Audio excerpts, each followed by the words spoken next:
The Senate will come to order. I ask everyone present to please rise and recite the Pledge of Allegiance.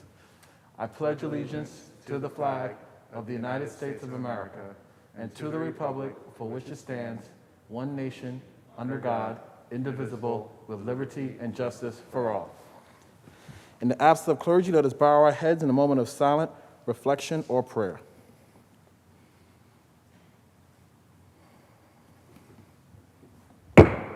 Reading of the journal.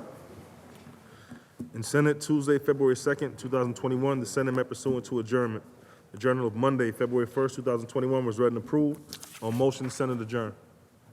Without objection, the journal stands approved as read. Presentation of petitions, messages from the Assembly. The Secretary will read. Senator Kaminsky moves to discharge from the Committee on Rules Assembly Bill number 978, is substituted for the identical Senate Bill 890, third reading calendar 43. Substitutions are ordered. Senator Reichlin Melnick moves to discharge from the Committee on Rules Assembly Bill number 957, is substituted for the identical Senate Bill 1297, third reading calendar 68. Substitutions are ordered. Senator Hinchey moves to discharge from the Committee on Rules Assembly Bill number 952, is substituted for the identical Senate Bill 1305, third reading calendar 76. Substitutions are ordered. Senator Cooney moves to discharge from the Committee on Rules Assembly Bill number 972, is substituted for the identical Senate Bill 1308, third reading calendar 79. Substitutions are ordered. Messages from the Governor, reports of standing committees, reports of select committees, communications and reports from state officers, motions and resolutions. Senator Janaris. Mr. President, on behalf of Senator Kaplan, on page 23, I offer the following amendments to Calendar 225, Senate 538A, and ask that said bill retain its place on third reading calendar. The amendment is received and the bill shall retain its place on the third reading calendar. On behalf of Senator Gorin, on page 23, I offer the following amendments to Calendar 226, Senate 945A, and ask that said bill retain its place on third reading calendar. The amendment is received and the bill shall retain its place on the third reading calendar. On behalf of Senator Skoufis, on page 24, I offer the following amendments to Calendar 231, Senate 2133, and ask that said bill retain its place on third reading calendar. The amendment is received and the bill shall retain its place on the third reading calendar. On behalf of Senator Thomas, on page 24, I offer the following amendments to Calendar 232, Senate 2157, and ask that said bill retain its place on third reading calendar. The amendment is received and the bill shall retain its place on the third reading calendar. And on behalf of Senator Kavanaugh, on page 24, I offer the following amendments to Calendar 233, Senate 2525, and ask that said bill retain its place on third reading calendar. The amendment is received and the bill shall retain its place on the third reading calendar. On behalf of Senator Sanders, I wish to call up Senate 646A, recalled from the Assembly, which is now at the desk. The Secretary will read. Calendar number 106, Senate Print 646A by Senator Sanders, an act to direct the New York State Department of Health to conduct a study on incidences of asthma. Move to reconsider the vote by which this bill was passed. The Secretary will call the roll on reconsideration. Addabbo, Gianaris, Kruger, Ort, Stewart, Cousins, White. Aye, 63. The bill is restored to its place on the third reading calendar. I offer the following amendments. The amendments are received. At this time, Mr. President, can we take previously adopted Resolution 198 by Senator Kennedy, read that resolution's title, and recognize Senator Kennedy. The Secretary will read.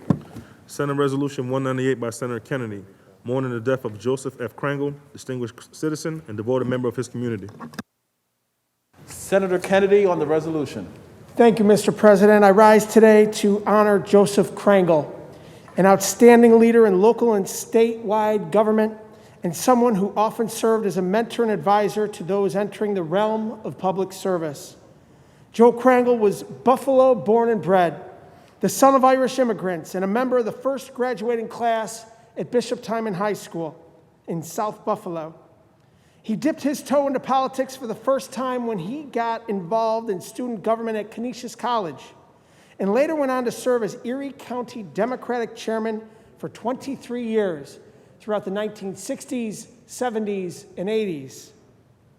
He also served as the New York State Democratic chairman from 1971 to 1974. Joe's knowledge of New York's political landscape was relied upon by so many who grew into prominent roles in public office.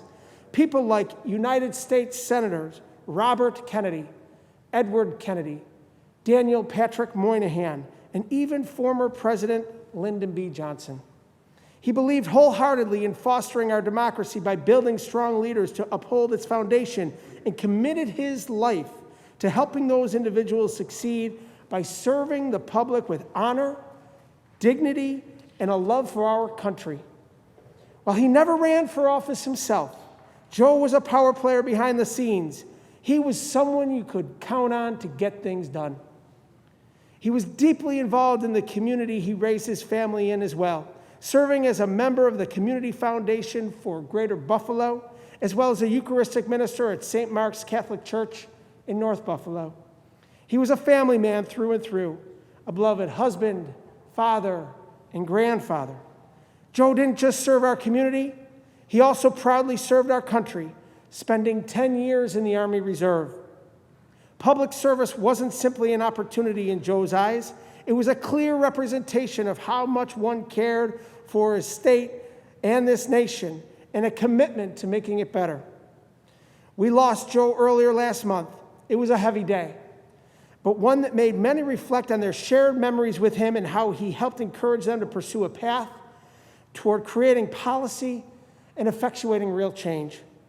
Joe Krangle's impact will continue to be remembered and appreciated by so many, and it's only fitting that we honor his legacy and years of service here today on the Senate floor. We extend our deepest condolences to his family, and may Joe Krangle rest in peace. Thank you, Mr. President. The resolution was previously adopted on January 26th. Senator Janaris. Can we now take up previously adopted Resolution 199 by Senator Kennedy, read its title, and recognize Senator Kennedy? The Secretary will read. Senate Resolution 199 by Senator Kennedy, mourning the death of Bishop William H. Henderson, religious leader, distinguished citizen, and devoted member of his community. Senator Kennedy on the resolution. Thank you, Mr. President. I rise today to honor the legacy of Bishop William Henderson, a man of immeasurable faith and one who always used his voice to help those experiencing hardship. He passed away on January 11th, 2021, at the age of 85 years old. Bishop Henderson was a dear friend and a tremendous advocate who worked tirelessly to preserve the city of Buffalo's history and the institutions that remain integral parts of our community's foundation. For more than 50 years, Bishop Henderson presided over the Michigan Street Baptist Church and actually saved the church, an iconic piece of Buffalo's history, from demolition. Decades earlier, the church had served as a refuge for those who passed through the Underground Railroad, and Bishop Henderson fought tooth and nail to ensure this symbol of hope and history was rightfully preserved as a centerpiece in Buffalo's Michigan Street African American Heritage Corridor. Today, it's on the National Register of Historic Places. And while Buffalo was always at the center of his heart, he brought the word of God to all corners of the world, from Canada to Russia, Jamaica to Africa, and beyond. His words resonated deeply with so many, with people often coming from around the world to attend his services in the Queen City. Bishop Henderson believed that fellowship was defined by those who sought purpose, and that no crisis was insurmountable if those facing it worked together toward a solution, something that undoubtedly resonates with each of us here today. Bishop Henderson was resilient, both in life and in faith. He led with love, with compassion, and with a sense of service to others above all. He was a beloved husband and a proud father and grandfather. We will miss him deeply, and the words of guidance he provided to so many members of our community every single day will resonate for generations. Yet we merely have to look around us to see the legacy he leaves behind. His spirit will encourage future generations to become active and engaged citizens, and his sense of purpose and community will inspire others to extend grace and healing to those in need. May we all honor his life that he lived by living our own lives with empathy and courage. We express our deepest condolences to his family, and we thank them for sharing his life with all of us. May Bishop Henderson rest in peace. Thank you, Mr. President. The resolution was previously adopted on January 26th. Senator Janaris. At the request of Senator Kennedy, the two resolutions we just took up are open for co-sponsorship. The resolutions are open for co-sponsorship. Should you choose not to be a co-sponsor of the resolutions, please notify the desk. Senator Janaris. Please take up the reading of the calendar. Secretary will read. Calendar number 43, Assembly number 978 by Assemblymember Engelbrecht, an act to amend the Environmental Conservation Law. Read the last section. Section 7 is act to take effect on the same date and in the same manner as the laws as the chapter of the laws of 2020. Call the roll. Ajabo, Gianaris, Kruger, Ort, Stewart, Cousins, White. Announce the results. Ayes 63. The bill is passed. Calendar number 68, Assembly number 957 by Assemblymember Galiff, an act to amend Chapter 598 of the laws of 1938 relating to incorporating the Volunteer Exempt Firemen's Benevolent Association. The bill will be laid aside for the day. Calendar number 76, Assembly number 952 by Assemblymember Lupardo, an act in relation to directing the Commission of Agriculture and Markets to work with the state's land grant university system. Read the last section. Section 3, this act shall take effect on the same date and in the same manner as the chapter of laws of 2020. Call the roll. Addabbo, Gianaris, Kruger, Ort, Stewart, Cousins, White. Senator Borrello to explain his vote. Start off saying thank you to Senator Hinchey, who is the new chairwoman of our Agriculture Committee in the Senate, now known as the Food and Agriculture Committee. This is a very important bill for a number of reasons. One thing that this pandemic has shown us is how fragile our food supply chain is here in New York State. We watched as store shelves were empty, as we had so many food banks that went without food or were short on food, while our farmers dumped milk and left crops to rot in their fields. Our food supply chain is incredibly fragile here in New York State. This study will help us. It'll work with Cornell University, the Department of Agriculture, and Economic Development Department as well, to figure out what we can do to strengthen our food supply chain. This is critically important here in New York State. People in New York want to make sure that we have food that is safe, fresh, and local. And with this combined effort, I am certain that we can move forward so that something like this never happens again in New York State. Again, I would like to thank the sponsor, and certainly I will be voting aye. Thank you. Senator Borrello to be recorded in the affirmative. Announce the results. Ayes 63. The bill is passed. Calendar number 79, Assembly number 972 by Assemblymember Bronson, an act to amend the general municipal law. Read the last section. Section 2, this act shall take effect on the same date and in the same manner as the chapter of laws of 2020. Call the roll. Addabbo, Gianaris, Kruger, Ort, Stewart, Cousins, White. Announce the results. Ayes 63. The bill is passed. Calendar number 87, Senate Print 1442 by Senator Addabbo, an act to amend the agriculture and markets law. Read the last section. Section 10, this act shall take effect immediately. Call the roll. Addabbo, Gianaris, Kruger, Ort, Stewart, Cousins, White. Announce the results. Ayes 63. The bill is passed. Calendar number 92, Senate Print 1137 by Senator Liu, an act to amend the education law. Read the last section. Section 3, this act shall take effect immediately. Call the roll. Addabbo, Gianaris, Kruger, Ort, Stewart, Cousins, White. Announce the results. Ayes 63. Oh, pardon me, I'm sorry.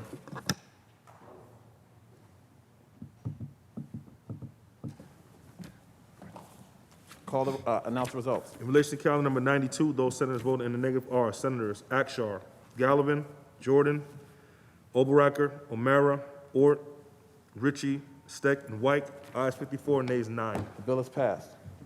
Calendar number 96, Senate Print 1520 by Senator Bailey, an act in relation to creating the Commission on Affordable College Education. Read the last section. Section 8, this act shall take effect on the 90th day after it shall become a law. Call the roll. Addabbo, Gianaris, Kruger, Ort, Stewart, Cousins, White. Announce the results. Ayes 63. The bill is passed. Calendar number 98, Senate Print 328 by Senator Fasad, an act to amend the penal law. Read the last section. Section 2, this act shall take effect immediately. Call the roll. Addabbo, Gianaris, Kruger, Ort, Stewart, Cousins, White. Announce the results. Ayes 63. The bill is passed. Calendar number 133, Senate Print 1100 by Senator Liu, an act to amend the education law. Lay it aside. Calendar number 140, Senate Print 2556 by Senator Savino, an act to amend the administrative code of the city of New York. Read the last section. Section 2, this act shall take effect on the same date and in the same manner as the chapter of the law of 2020. Call the roll. Addabbo, Gianaris, Kruger, Ort, Stewart, Cousins, White. Announce the results. Ayes 63. The bill is passed. Calendar number 174, Senate Print 1477 by Senator Kruger, an act to amend the penal law. The bill will be laid aside for the day. Calendar number 181, Senate Print 1355 by Senator Serrano, an act to amend the Parks, Recreation, and Historic Preservation Law. Read the last section. Section 2, this act shall take effect on the 1st of January. Call the roll. Addabbo, Gianaris, Kruger, Ort, Stewart, Cousins, White. Announce the results.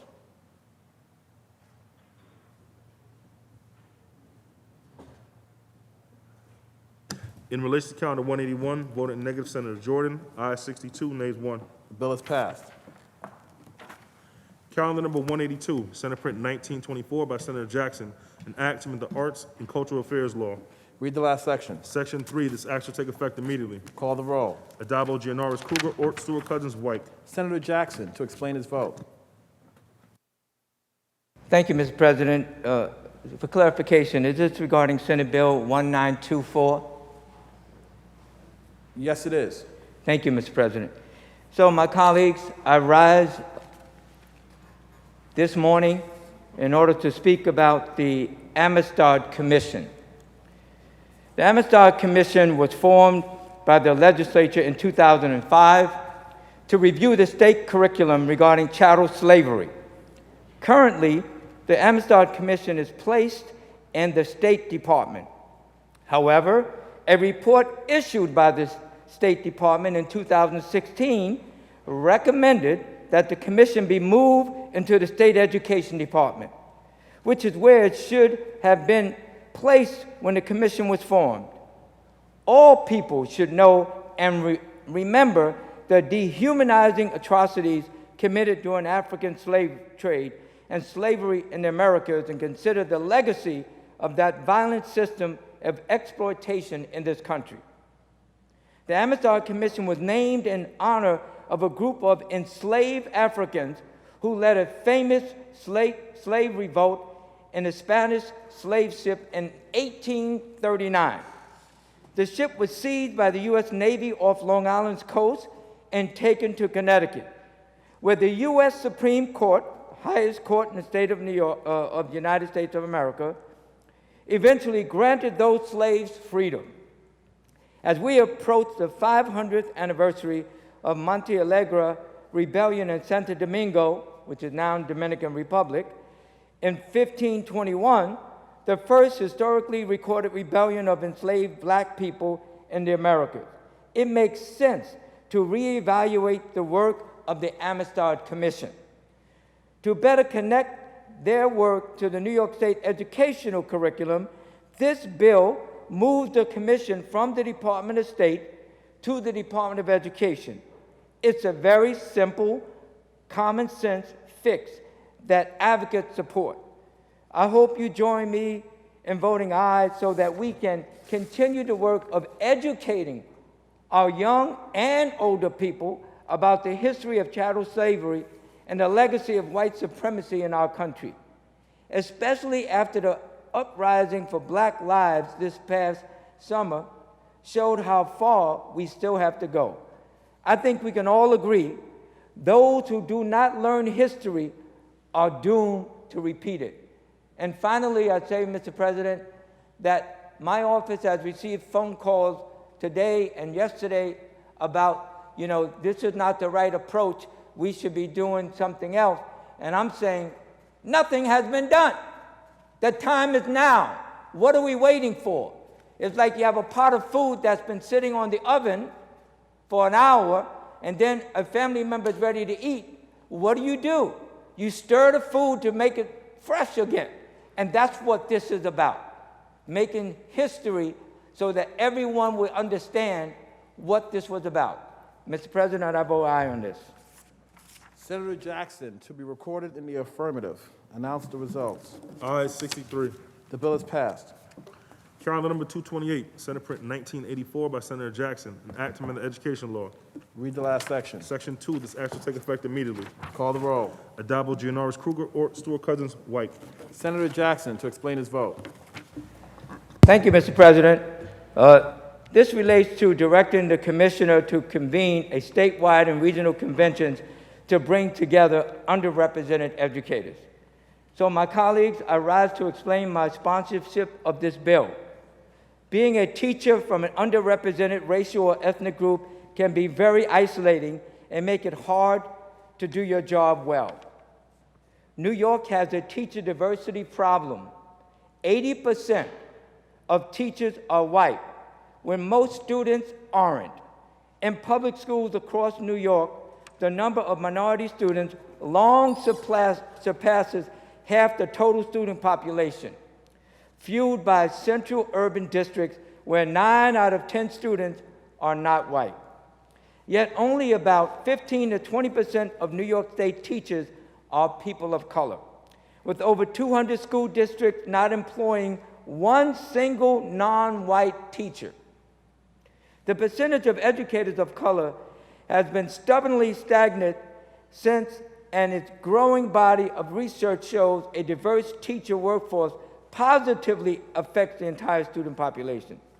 These disparities not only put a burden on those teachers to support students of color who look like them as leaders and role models, but it also can leave them feeling unsupported among colleagues. In the time of COVID-19 and remote learning, this sense of isolation has only increased for educators of color based on what I have heard. This bill directs the New York State Education Department to hold an annual statewide and 5 regional conventions for underrepresented teachers. By doing so, we are putting resources towards improving the support networks for these teachers to provide even better education for New York State's diverse children. And I hope, my colleagues, you join me in voting aye on this bill. Mr. President, I vote aye. Thank you. Senator Jackson, to be recorded in the affirmative. Announce the results. Ayes 63. The bill is passed. Calendar number 234, Senate Print 2555 by Senator Bridgeport, an act to establish a task force on educator diversity in New York State. Read the last section. Section 4, this act shall take effect immediately. Call the roll. Addabbo, Gianaris, Kruger, Ort, Stewart, Cousins, White. Senator Bridgeport to explain his vote. Thank you, Mr. President, and thank you to my colleagues for helping bring this bill to the floor. If any of you find yourselves spending time with friends and discussing your childhood education, and of course, why wouldn't you be, a fun game to play is to ask each other, how many of your teachers as a kid were black men? And then you can all scratch your heads trying to figure out if you had any. From kindergarten through 12th grade, I had one, Mr. Khan, who taught a killer 7th grade English class. And I was lucky to have him. Across New York City, only 2% of public school teachers are black men. I'm a former educator. It is so critical that our children have teachers who look like them. With the passage of this bill, we'll take a step to ensuring that our classrooms match the rich diversity of our state. I'll be voting aye. Thank you, Mr. President. Senator Bridgeport to be recorded in the affirmative. Announce the results. In relation to calendar 234, those senators voted in the negative are Senators O'Mara, Ort, and White. Ayes 60, nays 3. The bill is passed. Senator Gianaris. Senator Bridgeport's first bill in the Senate. Congratulations, Senator Bridgeport.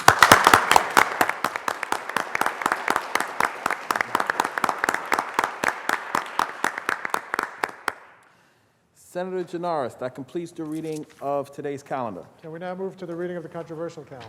The secretary will ring the bell. The secretary will read. Calendar number 133, Senate Print 1100 by Senator Lieu, an act to amend the education law. Senator Jordan, why do you rise? Mr. President, I believe there's an amendment at the desk. I waive the reading of that amendment and ask that you recognize Senator Steck so that he may be heard. Thank you, Senator Jordan. Upon review of the amendment in accordance with Rule 6, Section 4B, I rule it non-germane and out of order at this time. Accordingly, Mr. President, I appeal the ruling of the chair and ask that Senator Steck be recognized. The appeal has been made and recognized, and Senator Steck may be heard. Thank you, Mr. President.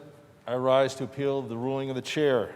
It is germane to the bill at hand because during the current pandemic, the governor has issued countless executive orders that have affected education law, directly impacting our students, our parents, our administrators, and our teachers all across the state. I'm appealing the ruling on germaneness. Germaneness means relevance. Is it relevant? Checks and balances and our constitutional duties are always germane on the floor of the Senate. In fact, I can't think of anything that is more germane than our relationship with the governor, our constitutional obligations. We are Article 3, the legislature. The executive is Article 4. The framers, our founders, wrote this. They wrote us ahead of the governor, yet we continue to take a backseat to him these past 10 months. This is the 11th time that my colleagues on my side of the aisle have made this appeal. It's the 9th this year since I've been a member of the Senate, and in fact, this is my 2nd time making this appeal. But this time it is on the heels of a damning Attorney General's report on the governor's actions during this pandemic. We've seen so far what's been characterized as a disastrous vaccine distribution rollout from the state. The executive is not listening to his own Department of Health, and in fact, recently there's been 9 high-level resignations from the Department of Health associated with this. The governor's not utilizing his county public health departments, who do tabletop exercises yearly on how to vaccinate the population. They're prepared to do this, and yet we're reinventing the wheel. We have elderly people that are traveling the state. They are coming from Long Island, driving across the breadth of the Adirondacks to get vaccinated in Potsdam. That's a heck of a drive in July for a young driver. It is a treacherous drive when you're trying to get a life or death appointment to get that vaccine, and you're an older driver in the dead of winter driving across the Adirondacks. The governor has been stonewalling this body, our colleagues in the Assembly, and thousands of people seeking information about the nursing home deaths for months. His own Attorney General is saying that he has grossly understated the number of nursing home deaths.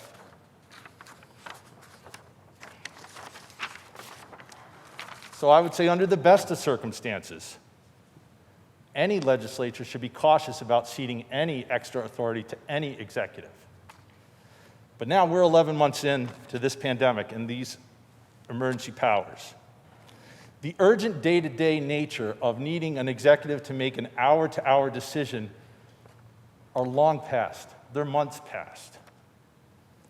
We have reason and we have a lot of experience to question the effectiveness of our current situation and how this has played out our current arrangement with the executive.